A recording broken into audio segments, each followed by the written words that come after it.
I'm here as well, by the way. I'm here as well, by the way. Oh yeah, Yogesh. Sorry, I didn't see. Why is this? Sorry, that is this weird. Yogesh, I didn't try to ignore you. I floated the idea that we had around the feed discussion and the corresponding reg info discussion. Steve highlighted, please do not mix those topics. They're intertwined, but I think we can do one and then the other. I posted some questions on Slack and reflected them to Antoine and Cedric so they won't miss them. Would everybody be okay? I know my camera's off. Would everybody be okay with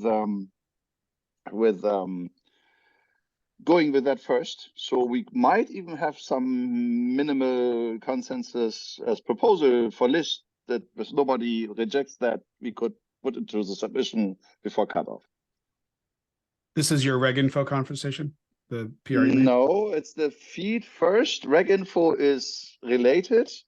I tried to explain what Ori is proposing a little bit and floated that a bit so that, you know, don't invent containers like reg info. If you have claims, maybe use the sub in claims, move it there, then ignore feed because you don't need it anymore, yada, yada, yada. So maybe, Ori, if you could kick this off a little bit with your issue, and then we can look at maybe PR and then discuss the items of things being moved. And I'm not talking about the remove feed. I'm talking about the augmenting one. Maybe it's not yours. Maybe it was John's. I forgot. Which one was 108? Was that yours? I think 108 Ori? was Ori's CWT Yeah. proposal. John was really yeah, focusing on the text, not changing the Exactly. types.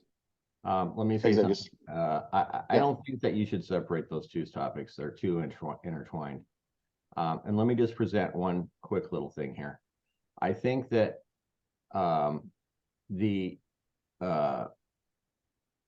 way around feed that would really work well and reg info is call feed metadata maybe, and in there you put things that you don't want to encode these like it's part of the low level stuff. That's going to be more API based encoding. Maybe it's bytes, but it's not going to need to be encoded down to a minimal thing. And then reg info is strictly those things that are related to registry or submission, issuing whatever into the thing, such as time, expirations, policies, anything else that has nothing to do really with the artifact except the fact that you're submitting it to this system, and then split it there between those. Anything that goes in reg info has to be related not to the artifact but to the machine of submitting stuff into this thing and how long it'll take and who gets this to, who has maybe permission to see it, that kind of thing. The other one is just a box. We say is a blank box, but you put anything in there that you want, which is structured. We'd say how it's structured, but I would prefer not to have it be a low-level encoding, and just JSON or something. And then that's it. Just anything else you want to describe the thing, you put it in there, and reg info you put it in there. So that's why I think that they're not necessarily separate, unless you want to say, yeah, okay, we're going to go with that, and we're going to separate them like this. At least that's my point of view. Thank you. Yeah, sure. Let's keep that in mind when we are discussing this. So, Ori, would you like to lead us through your 108 and we can bash everything on the way?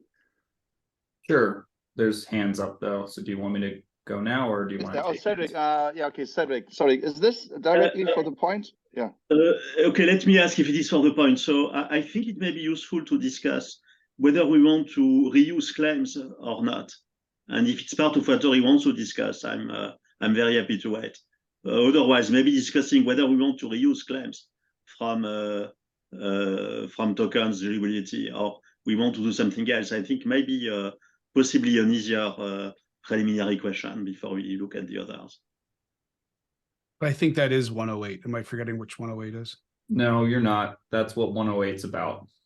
Okay, so Yeah. why don't we, so just a reminder, we said we wanted to focus on discussing specific issues and PRs. So let's use those to drive the conversation so they're grounded in stuff we can stare at and comment on. So Yeah. Cool. So all could someone relevant, who but screen let's ground it shares, in 108. can someone who screen share 108? It's Yeah, so I'll do that. small that you'll only need to look at Give me 1 a second. tiny while I piece get of it. monitor here. And while you're pulling that up, 108 is a pull request that modifies the CDDL to include CWT claims in the header.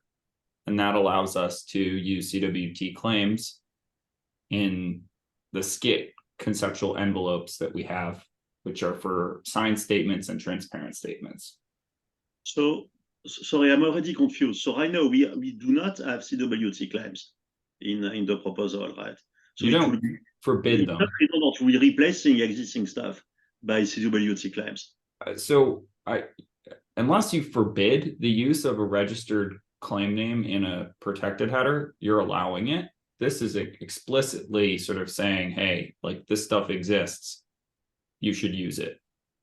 So again, I'm not sure. So in the regional architecture, we said the top level headers in the envelope are fixed and mandatory, and that's not extensible, with the only extension point being within reginfo. So right now, I don't think you can put claims into your envelope. You can. I'm telling you, you can. Like for sure, the protected header is defined by COSI first of all. So you But can that's put reginfo, right? That's reginfo. There is no extension point in the others. Yeah. So what I think what Cedric is saying here, that we restrict the protected header to this, which you can do in a specification. Yes, and the goal was to make this first level of headers fixed and trivial to parse and not ambiguous. So that's a restriction we put quite deliberately. Yeah?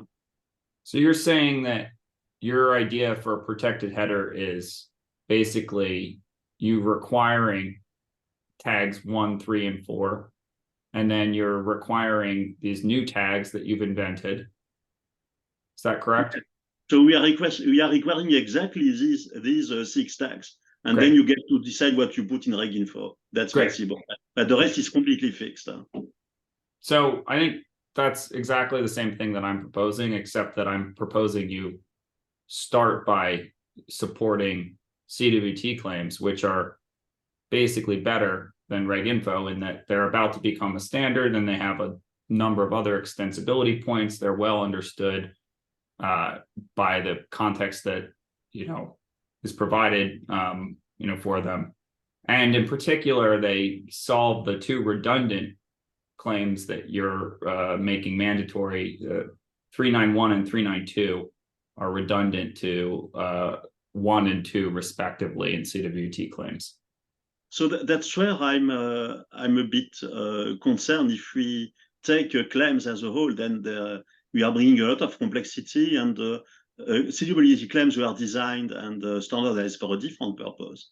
In particular, we are going to have a mix with the top level headers and those nested, and we are not issuing authorization tokens. We are issuing transparent statements, right? I think I would just ignore everything you just said and just look at what the definitions of the tags are. So there's a tag and then there's a type.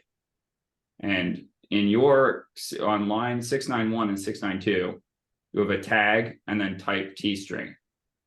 T-string could be anything. In CWT claims, you have a tag and then a type. It's T-string. They're the same. 100% the same. But they are, we can't really separate the two. We can't say just the same tag and then assume it will be the same semantics for whatever you put in the CWT claim. The type is T-string. Yeah, but the label here gives it a certain meaning, right? So meaning 391, you would not expect a human written name, you would expect a DID, because that's the semantic of 391. So the T-string has meaning. So the question is the meaning of 392 feed as a header parameter the same as a claims claim, sorry, Subject. in subject and here with the 2. So that's the question. If they are semantically equivalent, Ori is correct. If Yeah, it's and- not, which I don't know, then it's not correct. So I don't know if it's the same thing, to be honest. Well, I mean, if your specification is saying there's this T string and it has to be a well-formed did, you can do that on line 672 just as easily as you're doing it on line 691. But it is nested, so at least it doesn't change the top level structure of the envelope of the protected headers, which is what we wanted to achieve here. I mean, the only difference between what we have today with reg info and what this has is that reg info is a new thing and has some other possibly required fields, which you could make required as CWT claims. You can nest reg info inside of CWT claims, or you can keep CWT claims and reg info together. To me, the big difference is that if you take CWT claims, then the expected semantics of what you already put at CWT claims will implicitly be the same for SCITT in particular. CWT claim, you also have its key ID, and you also have an issuer, and we are duplicating. Yeah, so what is the difference, though? I mean, tell me what your understanding of CWT claims is, because my understanding is that you basically just reinvented them without understanding them. My understanding is that we are selecting very carefully the 6 things we absolutely need for everyone to understand the protected headers, and we don't want to import the variability and the complexity and all the existing notions of CWT claims, which are fine, but not meant to be for transparent statements. Or we'll have to check carefully, but it would be a miracle so if the CWT interpretation is the same as for statements in our scope. So it sounds to me like you're saying that the semantics are all like equivalent, but you're worried that CWT claims add other things that people might want to use. Yes, first of all, I don't know if the semantics are equivalent, because there will be some duplication between those within the claims and that at the top level. Okay, well, let's address that directly then. So please, let me continue a bit. So I think right now we are between two extremes. One of them is we have reg info, and we don't say anything about it. So it's not very useful as it is, and everyone will have to decide how they use reg info. So that's quite open. The other approach is to say reg info is going to be claims, and we are going to import everything that has been used and together with their purpose from CWT claim, which is much more detailed and prescriptive than reg info. So it's not a neutral choice. Maybe it makes sense, but it's importing a lot from CWT claim that was not intended initially. Okay, Ari said that we want to address this directly. So looking at this, the thing you would do is move feed into the nested structure, call it sub, and you're basically not moving it into reg info, but using it into claims, making it mandatory there with the function of feed, allowing for other members in that container that is claims now and not reg info. And reg info had the description of you can throw in there whatever you want. The same goes with claims. Literally, you can throw there whatever you want with the addition of well-defined CWT claims if you choose to reuse them. But of these CWT claims, you must always insert their sub, because you don't have feed at the top level anymore. So technically, I do not understand how this is the same. That's my only problem here. I would understand if feed semantics are different to sub-semantics. That would be a problem I would understand. But you're arguing, well, claims allow so many things and CWT has so many things. Yeah, but reg info by definition allows all these things also. You could reinvent everything and put it in there. And Ori is saying, wait, don't reinvent anything. Allow the flexibility of the claims map, make sub mandatory, and that your feed, and the rest is like reg info now. I think that's the story, right? Got a couple of hands up there, Hank. Yeah, okay. Yeah, but I wanted to highlight that once more at least. Okay, I'm shutting up because I can't see hands. And it's Steve. Steve, you first. Yeah, that was me and Yogesh. So I think one of the conversations that I've heard that kind of resonated with me is leveraging CWT lets us lean into existing, other standards in IETF. There'll be libraries around it, so we can kind of build upon those. That makes sense to me. Some of the other properties we're putting in the header, it just comes in the question of how much do we want to specialize a SCITT header that has, you know, unique properties to it, which in itself isn't a bad thing, right? SCITT is an IETF effort. So that's one piece. To be leaning into more generic stuff and leveraging other libraries. The issue of subject and specifically the subject property and feed do feel very similar. That's the conversation we continue to have.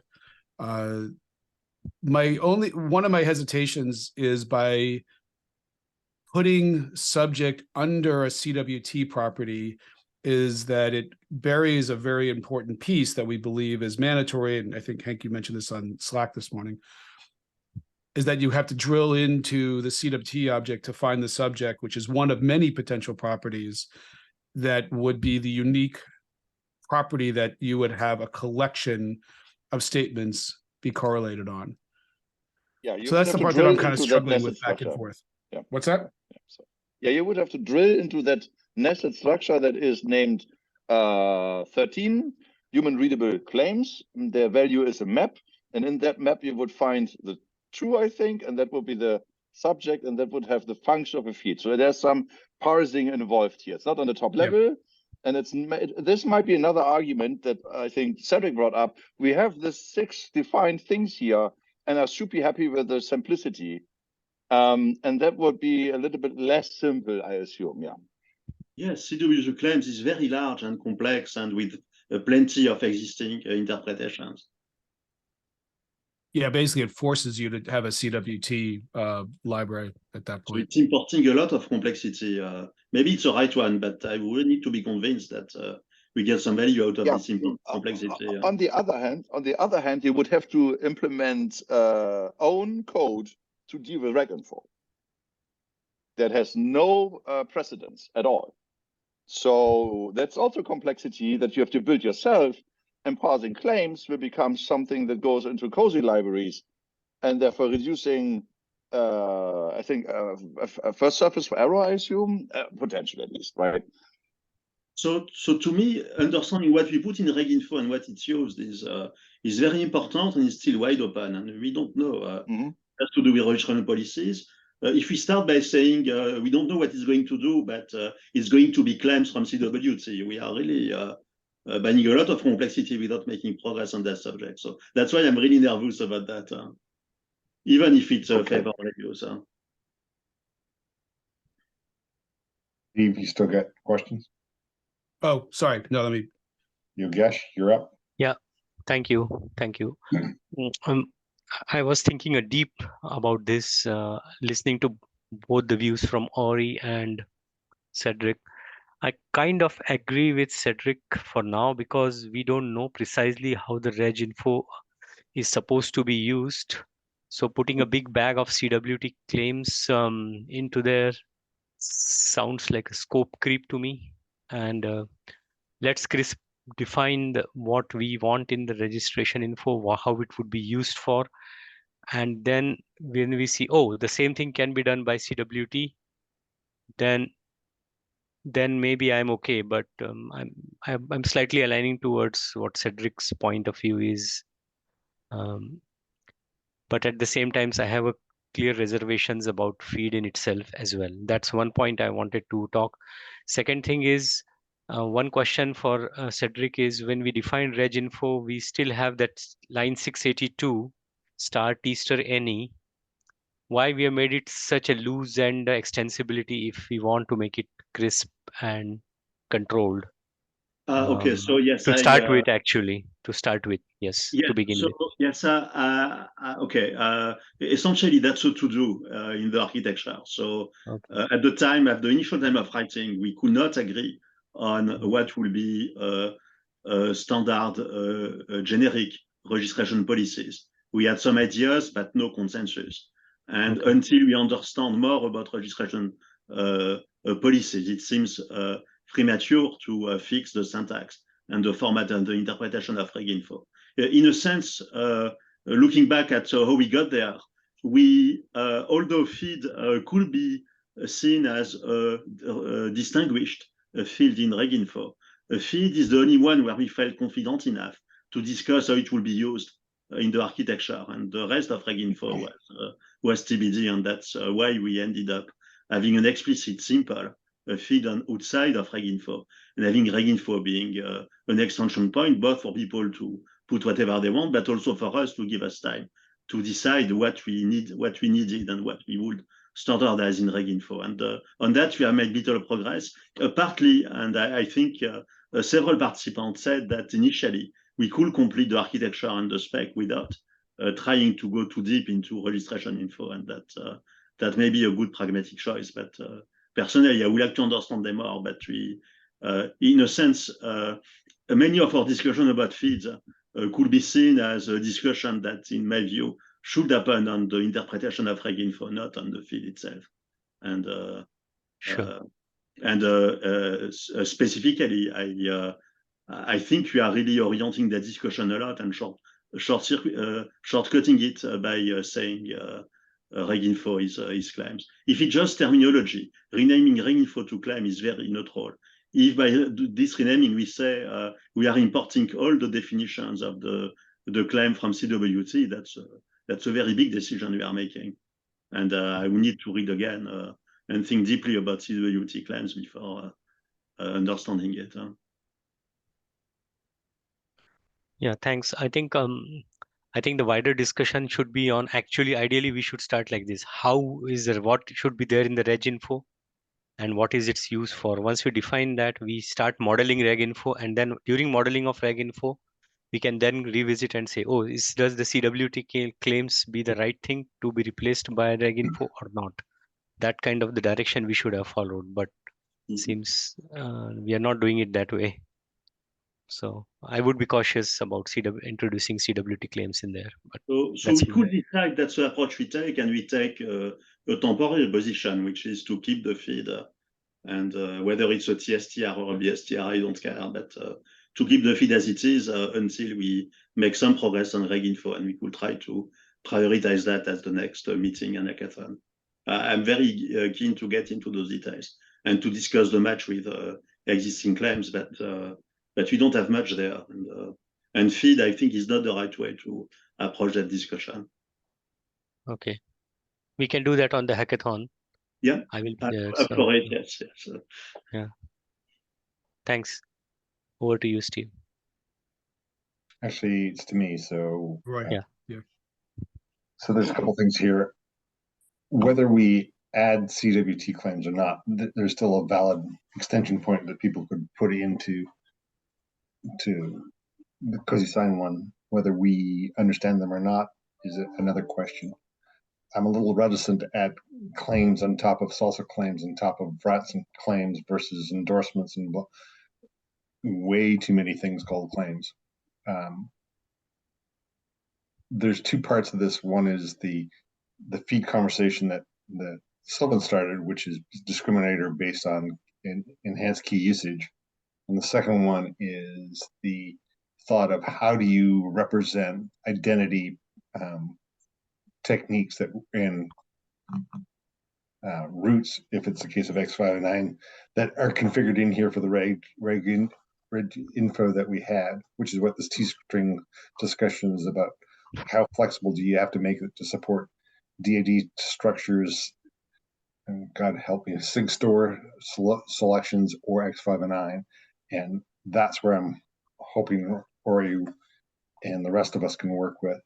I tend to agree that the feed conversation kind of took it in a direction that I wasn't anticipating, because all my problem was about how to detect receipts when the policy changed on the server.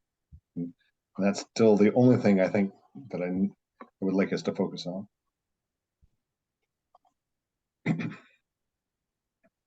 Hank? Yeah, so coming to your, so actually the registration policies are important for receipts. I have no actual idea why registration policy should be indicated by a issue of signed statements. Maybe in the expectation only process this, is this still your registration policy? If not, tell me and don't register it, I guess. I don't know exactly. So this is with a grain of salt, because I'm not entirely sure It makes super sense in registration policies to understand when, under which circumstances they were allowed in, I guess. So that's the first one.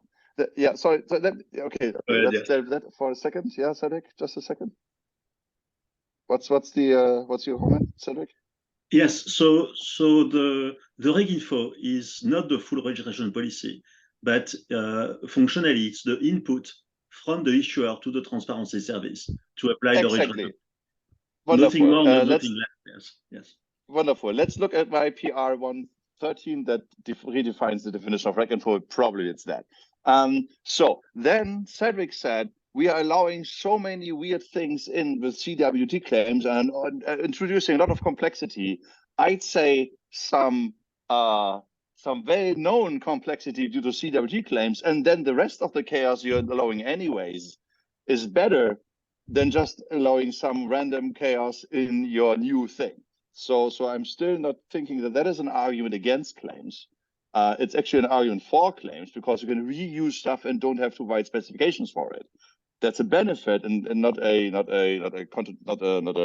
takedown, I guess. So, and if you have Steve, if you can click on file change, the only thing this thing does is to rephrase registration policy, as you can see here, in a very maybe wordy way. I know I can't write short text in the first pass, but it's basically saying that registration info is including key value pairs that are provided and controlled, as Cedric just said, by the issuer, and that are sealed on registration, obviously, into the ledger. Maybe that's missing here.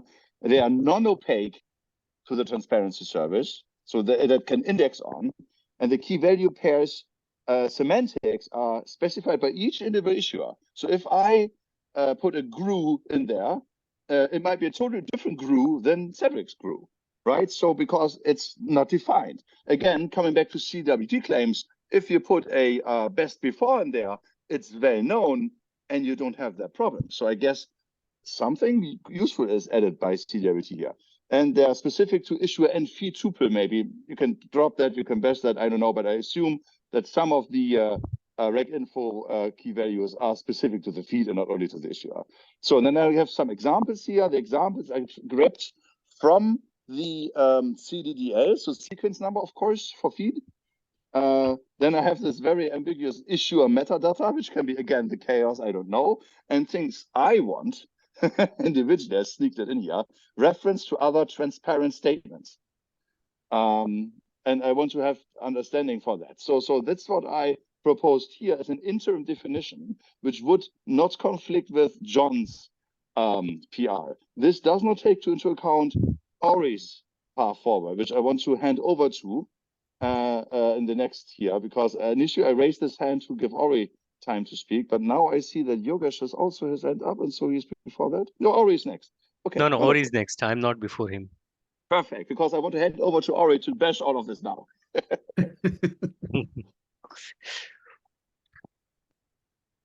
You're muted, Ori. I would say the important thing to do here is to reuse existing RFCs. And if you can't find something in an existing RFC that's going to be well understood, then you can create a new thing. So this idea that we're going to create reg info and then we're going to find out how to define it and blah, blah, blah, like totally opposed to it. And when we progress the documents and try and publish them, other folks will also be opposed to that. If they see something in there that we've created where we could have reused something else, they'll complain. This happened with rats and the EUID field, which is like feed, a homemade new field. It's like a GUID, but it's not a GUID. People complained when it came up. Like they were like, why did you create this new field when you could have reused existing IETF work? I mean, that kind of complaint can be to the point where your document doesn't advance because of it. I will be making those kinds of complaints, just to be crystal clear. Like if we had the choice to use an existing IETF document and field that would have worked and it has the same types and that can be clarified with English text, and we chose not to, I will be sending every example of that I can to the list. and saying, we invented this new thing, but we could have used this existing thing. We invented this new thing, but we could have used this existing thing. So I would suggest from a sort of document development perspective, start with RFCs. There are RFCs that are basically new because our working group, is old at this point, that we have to take into account. They weren't there when we started, but now they're there, and we now have to update to catch up to them. If our working group takes longer, that will keep happening, and eventually we'll have to keep updating our document to use the latest work so that we don't make redundant, definitions. So I would just say, start with the existing RFCs, find the fields that are relevant, add the English text around them to support your use case. That's it. If you encounter something that you need but is not there in an existing RFC, go do that definition. But if you do that in a document that's never becoming an RFC, you'll never be able to use it. So just from a process standpoint, I think we could move a lot faster. We could get through this work fairly quickly. And in terms of the structure, in my proposal to use CWT claims does not preclude any of the specific fields that other folks are interested in using. So it's completely compatible from an information architecture standpoint. We can express the same information. The difference is some tooling will understand how it's expressed versus someone will have to implement our document should it become an RFC in the future. That's it. So I think it will bring in other questions. For example, it's not going to stop at feed. Once we have claims in the headers, then there will be the questions and why some of the things that are already defined in claims are duplicated as a top level header, for the issuer, for the key ID, for the algorithm. So well, that is his point. Well, no, it's not the point. It's really saying we completely drop everything that we have and we replace the top level envelope by us using CWT claim, which is different. Exactly. My point, Ori, is I'm not against using existingly predefined elements. I'm happy to use the same elements and the same code points, but I don't want the full bag. If IETF has provided me elements like issuer ID or subject, I'm happy to take them into my structure and call this issuer ID is the same as what is defined somewhere blah in the base IETF spec, so defined somewhere else. I'm happy with that. But inheriting everything from the CWT and calling them, this is the CWT claims bag as defined in there, brings the risk of putting 10 different things, which I'm not sure about the implications about bringing them here. That's my point. But you are allowing this already today. Sorry for intervening. If you look at lines, I want to say the right column 682, rec info has a star T string any. Yeah, that's what I said. You should not do that. You should not do that. Yeah. That is intentionally there, and this is by design, and everybody agrees on this because that is the original rec info specification. Ori is saying why rec info if CWT claims gives you the exact same thing with the benefit of feed and issuer being predefined for you and you can reuse it. That's all he's saying. It allows the same chaos for star T string in rec info. It would bundle feed and issuer into the claim set and would reuse existing work. So again, the only argument that I'm still missing is why is that really bad? Where is that exploding new exploding complexity, which is already there, but by the marked line here in 682, that because it's already there. Look, Hank, I already said that why I don't understand 682 is here, and I think Cedric has already acknowledged that is not the right way of doing it, and it was done with potentially little less thought done before putting that. Okay. So which circles back to the definition of rec info. We have to define that first, and if that definition allows for use of C claims, then we can do that. And if that definition does not allow for that, then we must invent something else. Ori, how does that sound to you? I think we have too many conversations going on between the chat and the voice. I'm responding to Cedric in the chat. I don't know what you said. So Can I ask Okay. maybe can I try something, and I won't do a long conversation. Do we agree that 391 and 392 are equivalent to 1 and 2 of a claim? Because what I'm getting at is I'm trying to figure out if we said that those properties as defined in CWT is the same definition we're using in the header, then at least we're trying to find some common ground. We could talk about whether we want to take the whole CWT payload, and I'm not saying we wouldn't, but can we at least agree that those two properties are equivalent? Because to me, they seem like they are. No, they have the same syntax, which doesn't mean they are equivalent. So why don't should we start there by understanding how they're not equivalent? So Because the DID sorry, of an issue are. I have another proposal. I think one of the initial design decisions was to have an envelope where the headers are they are a fixed, simple headers, in that case 6, with only one place for extensibility that would be nested into something that we named drag info. So I believe the proposal is to replace everything by claims, and the main concern I have with that is that it opens the scope a lot, and now you can you have a lot more variability. You have much more. That's not what I said, Cedric. Hold on. You jumped ahead and said if we put CWT. I'm just trying to start at a simpler place. If we decompose CWT and said number 1 ISS. It's really related to your point. The problem is not that superficially the issuer and the feed are matching claims. The problem is that claims can include lots and lots of other stuff, and the current headers of SCITT do not. That's the core. I don't disagree, but that's kind of why and I'm sorry, I don't want to give others a chance, but I want to see if we seem to be discussing 2 different points. I'm not suggesting, at least yet, I'm trying to take an incremental approach to see where we agree and where we diverge. If these 2 properties weren't buried in a CWT, but were at the header.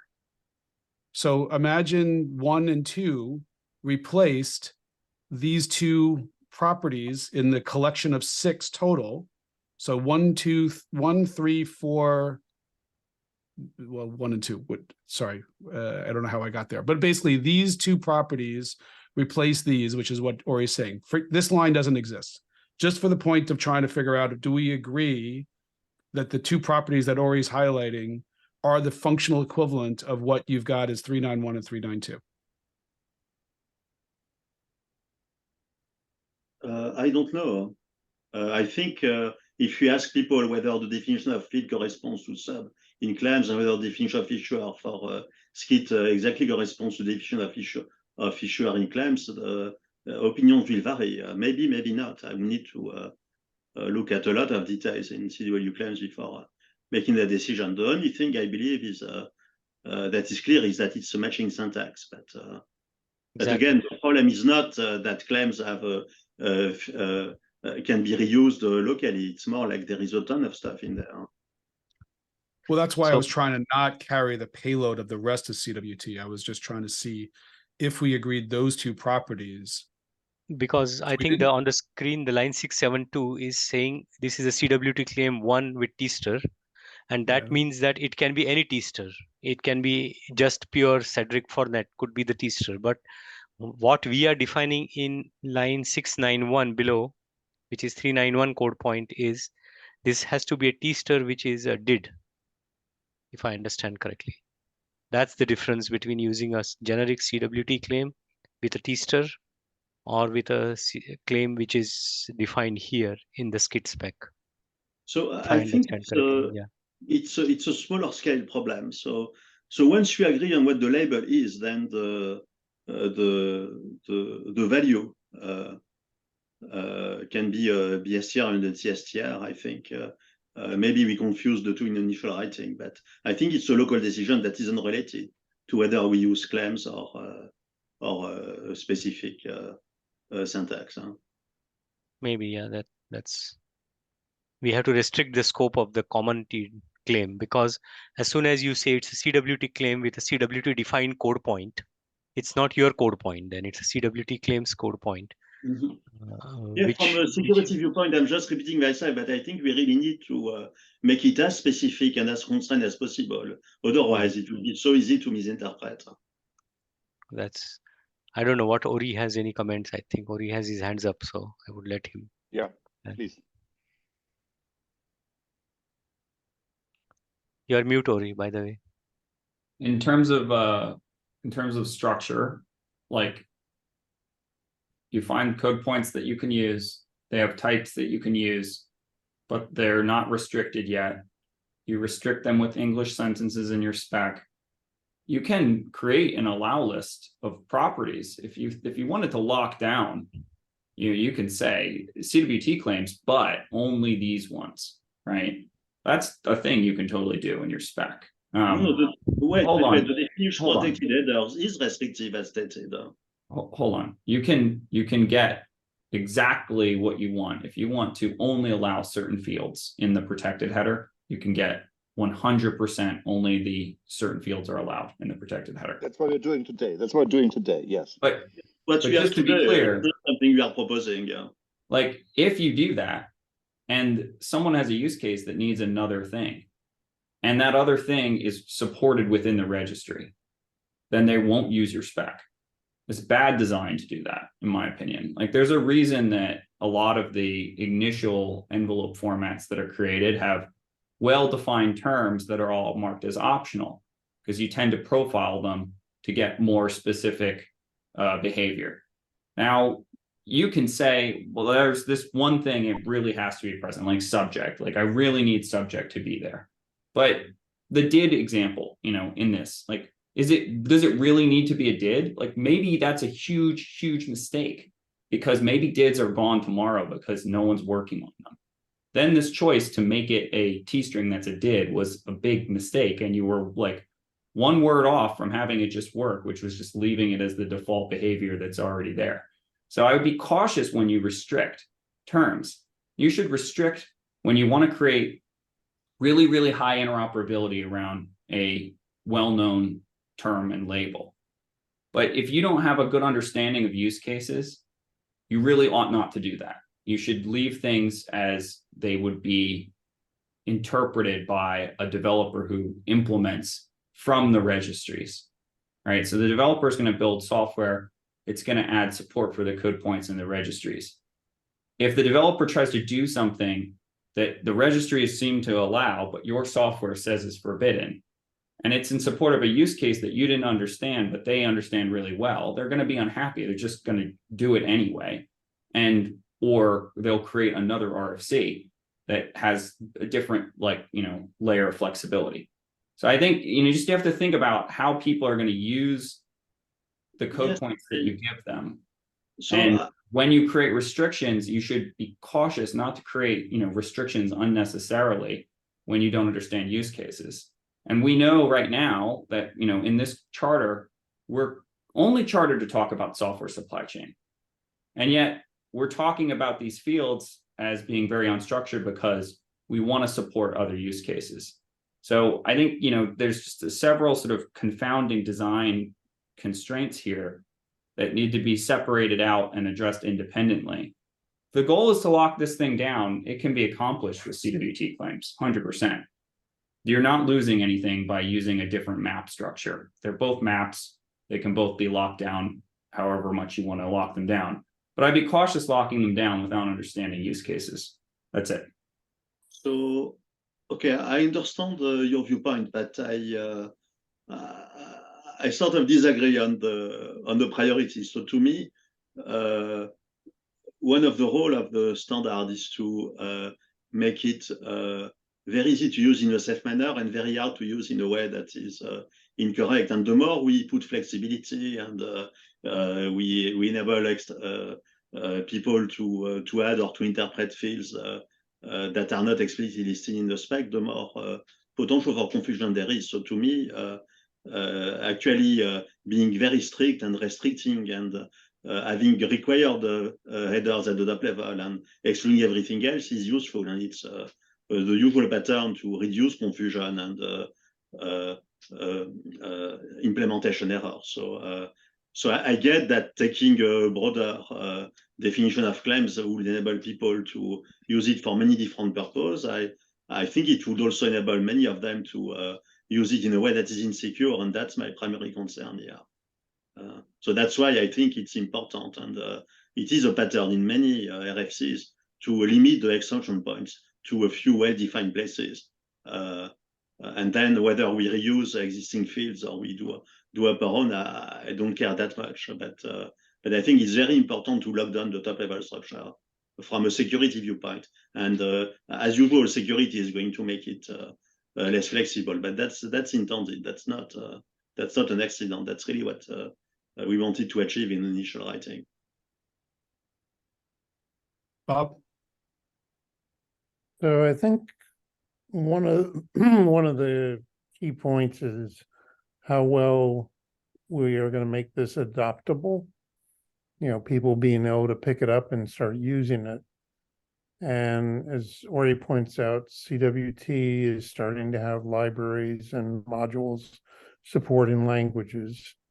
So, you know, it may have a more confusing structure, but from a developer point of view, it's going to be easier to adopt because he doesn't have to go program it all and just following the spec. So if we can restrict and, you know, still use that set of libraries, but restrict it to the minimum things we need, I don't see the risk. I think if we, you know, the thought experiment is, if we understand what we want, can we get there with CWT by putting in restrictions and constraints so that all of the flexibility that the library gives you by default are spec constraints, and we still get that security and integrity that we need? Or did I miss something? I agree with Bob, actually. Makes a lot of sense what he just said now. Yeah. We can restrict it to the way we want to restrict it in the spec and use the base defined from the spec, already defined spec. Like, yeah. So the technical question is whether we can start from CW claims and restrict them from there in a way that is not overly complicated to what we currently have. And we have to figure out what the reg question info is is, for. do we want to take a dependency, a hard dependency on CWT in the header? What I was proposing, so that we can, because a lot of this is about experimenting and see if it works in real, like it's just a theory until we start writing code and testing it. Because we could do is, because reg info does have this any, we could experiment with somebody with a CWT in the reg info and just experiment with the APIs to see if it works. Then it's not required yet, but it's a pivot to experiment. The other is option, what I've just wrote as option X, it's because I've got tired of A and B all the time, is we lift those two properties that we're saying are important. And then what the Ori's proposal is this: we're basically, we bring CWT in as a hard dependency, and then the spec would say specifically the sub is the thing that it represents the collection. You can use all the other CWT properties, but there's no commitment across issuers and verifiers. Okay. I'm getting lost here. So, Ori, can you come off of mute for a minute? Yeah. So, in the concept of what I was trying to get solved, for every receipt we get back, I was looking for an indicator of what I would go to get the registration info to know that things have changed. Are you suggesting that every receipt have a CWT claims of here's the configuration policy, or do you think there's a shortcut and that the claim stuff is more a case of how the user sends and discriminates a feed? I'm getting lost between what I was trying to achieve and where we ended up with feeds. If this is a discussion of being able to distinguish feeds from a sender's point of view, that's a different discussion. So, which is why I'm trying. Yeah. I'm confused. I think what you're talking about is typically associated with the audience claim in a signature. So like if I have like a CWT or a JWT and has an audience in it, it's me as the signer saying, I'm signing this thing for you as the audience, some resource server. Maybe it's a transparency service. And so in this case, it would be a counter. That's what The Roy counter is. you're talking the counter signature in this case, right? So I'm- I'm saying that's really truly what I'm trying to focus on is the problem what we've got, which is how do we detect the administrator for the ledger has changed the configuration of who he accepts why. Yeah, so if you're barge into here. Sorry, let if me you're- quickly barge into here. The signed statement that includes reg info has nothing to do with the registration policies in effect when registering a signed statement to make it a transparent statement. And the receipt must or should have a information about that registration info in effect, registration policy in effect in it. But that is not what reg info in a signed statement can be for, because that is created and under control by the issuer and has nothing to do with the registration policies at the transparency service. It could be used to steer some decisions at a transparency service policies level, but reg info, as far as I get it, in the signed statement can't be about enforced policy of the transparency service. Is that correct, Ori? Right. So it's a proposal. Like there's two steps to this. There's the issuer, they make their signed statement, which proposes that the signed statement be made transparent. Then there's the transparency service, they accept this and they create a receipt. So when I'm just looking at the signed statement, I'll not know if it's yet had a receipt because Yes, it's not done yet. unless it has one in it, I won't know whether it's got one. But I can see that the issuer intended for Microsoft or Amazon to make this signed statement transparent. I won't know if Google also made it transparent. That's possible. It's possible that, you know, I, as the issuer, was just planning for these two transparency services to make this transparent. But then later, a regulator in another company also made it transparent. And I hand you a signed statement with 4 receipts in it. And 2 of them are present in audience and 2 of them are not. That's a totally possible thing. And it's in support of the multiple receipts use case. But it's like complicated because, you know, it's a more complicated example. And to be clear, like if your question was what policies did each of those transparency services have at the time at which they made the signed statement transparent, they could commit that in their receipt. They could give that information.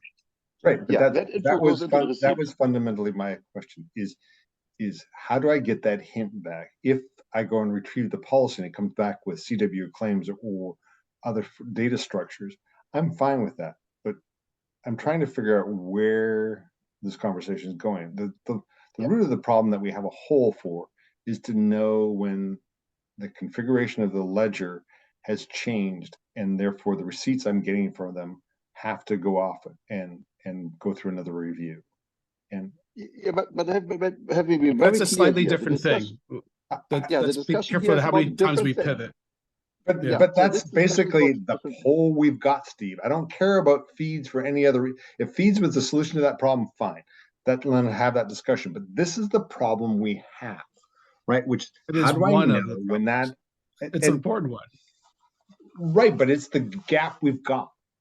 It's the big gap. Whether you want to extend signatures with CWT claims or have feeds off the storage subsystem or whatever, those are all over and above the problem we have, which is how do I know when I'm dealing with hundreds of receipts and hundreds of signed statements that the policy changed of who I trust? Nevertheless, That's a always great. discussed No, is hold not on, about hold on, that. hold on. Yeah. Let's be careful because I those are great questions, but I think we kind of were, and that's why I thought we wanted to maybe focus a little bit, take a break of feed for a little bit as a way to have correlated collection of statements, and talk about receipt. But we're also at a time check because we're now 2 minutes, so I'd like to figure out some next steps. I understand that, but be aware that we backed ourselves into feeds as a result of trying to solve this problem. And Ori is correct. If we're going to do feeds or do any of this other stuff, the CWT claims are a perfect thing we have to discuss, but it doesn't solve the problem. I'm trying to figure out where we think this goes, because if it's not a shortcut, if the receipt has to have 50 lines of here's all the things I trust on every single receipt, the receipts are blowing inside. No, I think, look, the tangent for what you're proposing or what you're asking is, because the registration policies will change over time. That's a given. I need to know which registration policy was used to sign this transparent statement. Totally That's makes the problem. sense. That's the Well, problem. that's a problem. Well, that's a Yeah, problem. that is a problem. I also have and a not the problem collection of discussed here. statements. Yeah. Like, how do I know this collection of receipts is for the same artifact is also Look, that question. that is not this problem. That problem is basically in a software supply chain supplied by the SBOM as the primary identifier, right? You're trying to solve a problem that's been handled and defined over and above this, which is why I really push back on, hey, this is the ledger firing out data, not the storage subsystem or my personal implementation of a SCITT store that's applying additional endorsements on top of it, right? This whole view of this is from the ledger is why I keep railing against. I don't see the value of feeds. If somebody can explain to me how this works, great. But the problem we have is this problem of how do I know if I vetted and audited a ledger and somebody changes it, how the hell do we get there? I just think that is a very important question. I just think it's a different question than what. But that's what we spent the last hackathon talking about for 2 days. Yeah, but that is not what we are talking about today. Today, Right. we are talking about is the feed in the signed statement that the issuer is making up, where does it go? And can we put some arbitrary other data that the issuer is making up somewhere? That's the discussion we're having here. That the receipt requires a mechanism to reflect current registration policy that was in effect under making something transparent is another topic, to be honest. But guys, where Ori's talking about for feeds is one CWT claims gets us into one set of scenarios, doesn't get us into the one that Sylvan suggested, unless Ori's suggesting that that's the way we do extended key usage and differentiate based on feeds. Okay, then that's fine. Sorry, we're over. Let's stop. It's unfortunate you're not going to be in Prague, because this will be a great conversation to have, including at a bar. So I'm open to ideas on how we unbreak this thing, because I absolutely agree with you, Roy. Absolutely critical. When I look at a receipt, I need to be able to kind of backtrack this stuff. Totally agree. We still trying to figure out this other one on feed. So we do have multiple problems. I don't think we can distill this down to just one. Let's use the process of, we have a number of PRs now. There's also, he's got that issue where he goes into more details on the format. We've got a repo we've been setting up for examples, so we don't have to use just HackMD docs. We actually can make PRs there. The facilitating by reading through stuff has been helpful. Let's please use those tools. So, because the other thing I also want to recognize, we kind of fell in the trap, and I love Slack. Personally, I love Slack because it's a way to have a quick discussion. We didn't do the email thread, which we actually agreed we would do, because in last Monday's meeting, there was a bunch of people concerned that we were having a conversation on Slack that they don't have visibility to. So let's use the PRs and issues because everybody's got access to it. Let's try to be careful about where we use Slack and make that the mail discussion, and see if we can make some progress. And Roy, I would actually suggest opening up an issue specific to the question about validating the receipt for that scenario, so we have something specific to track that. This is how we got here, Steve. This thing's morphed this way 5 times, and I'm going, I still don't see my problem solved. Your problem is on the list. It will be heavily discussed at the hackathon. Yes.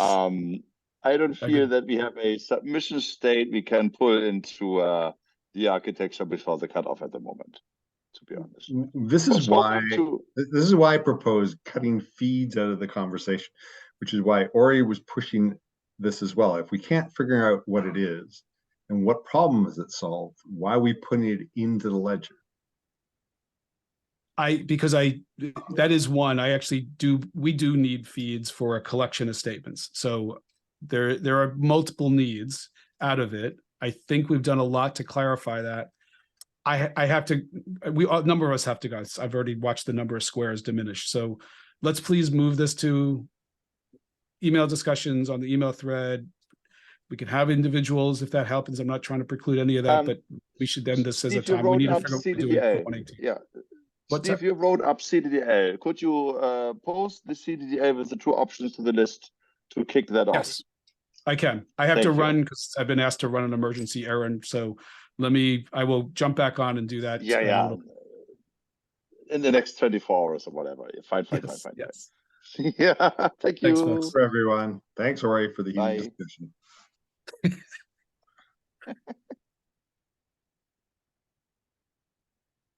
This went